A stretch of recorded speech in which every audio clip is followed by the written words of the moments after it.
नमस्कार। आज की सबसे बड़ी खबर देश के उन निवेशकों के लिए है जो भारत को ग्लोबल पावर हाउस बनते देखना चाहते हैं।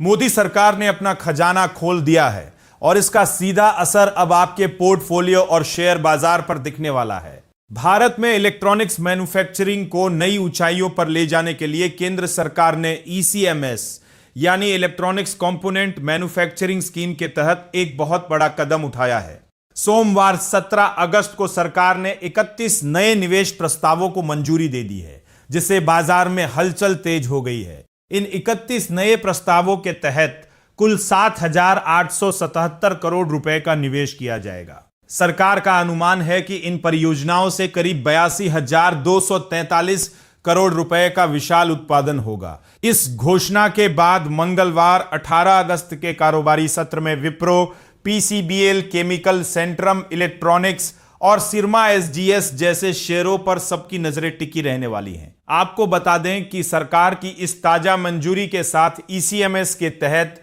अब तक का कुल स्वीकृत निवेश बढ़कर 69,548 करोड़ रुपए तक पहुंच गया है। हैरानी की बात तो यह है कि यह निवेश राशि योजना के शुरुआती लक्ष्य 59,350 करोड़ रुपए को भी पार कर चुकी है। इन स्वीकृत निवेशों से अब अनुमानित उत्पादन करीब 5.34 लाख करोड़ रुपए तक पहुंचने की उम्मीद है, जबकि पहले का लक्ष्य 4.56 लाख करोड़ रुपए था। इलेक्ट्रॉनिक्स और IT मंत्री अश्विनी वैष्णव ने खुद जानकारी दी है कि अब तक इस योजना के तहत कुल 106 कंपनियों को मंजूरी दी जा चुकी है।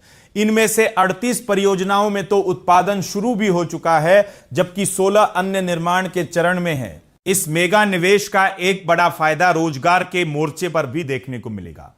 सरकार का अनुमान है कि इन परियोजनाओं से करीब 75,000 प्रत्यक्ष नौकरियां और 2.5 लाख से ज्यादा अप्रत्यक्ष रोजगार के अवसर पैदा होंगे। सबसे महत्वपूर्ण बात यह है कि ECMS के तहत नए आवेदन की प्रक्रिया अभी भी खुली हुई है, जिसका मतलब है कि आने वाले समय में निवेश के ये आंकड़े और भी बड़े हो सकते हैं। ताजा मंजूरियों में विप्रो ग्लोबल इंजीनियरिंग को 1,401 करोड़ रुपए के निवेश की मंजूरी मिली है, जो इस लिस्ट में सबसे बड़ा नाम है। विप्रो के अलावा माइक्रोमैक्स प्रिसीजन मोल्डिंग को 565 करोड़, PCBL केमिकल को 329 करोड़ और मिंडा इंस्ट्रूमेंट को 270 करोड़ रुपए के निवेश की हरी झंडी मिली है। साथ ही VVDN टेक्नोलॉजीज को 100 करोड़, मित्सुबिशी इलेक्ट्रिक को 99 करोड़ और सेंट्रम इलेक्ट्रॉनिक्स को 2 अलग अलग प्रस्तावों के लिए 52 करोड़ और 54 करोड़ रुपए की मंजूरी मिली है।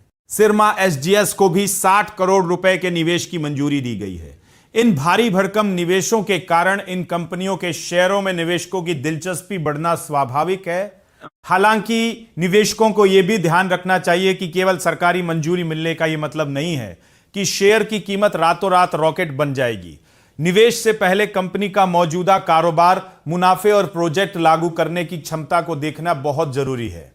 IT मंत्री अश्विनी वैष्णव ने यह भी साफ किया है कि सरकार भारत में एक मजबूत स्वदेशी सप्लाई चेन विकसित करने पर जोर दे रही है। उनका मानना है कि भारत को सिर्फ असेंबली तक सीमित नहीं रहना चाहिए, बल्कि डिजाइन और तकनीक के स्तर पर भी दुनिया का नेतृत्व करना होगा। सरकार की गंभीरता का अंदाजा इस बात से लगाया जा सकता है कि वित्त वर्ष 2026-27 के बजट में इस योजना का वित्तीय आवंटन 22,919 करोड़ रुपए से बढ़ाकर 40,000 करोड़ रुपए करने का प्रस्ताव रखा गया है। इस योजना का मुख्य उद्देश्य आयात पर निर्भरता कम करना और भारतीय कंपनियों को ग्लोबल सप्लाई चेन का हिस्सा बनाना है।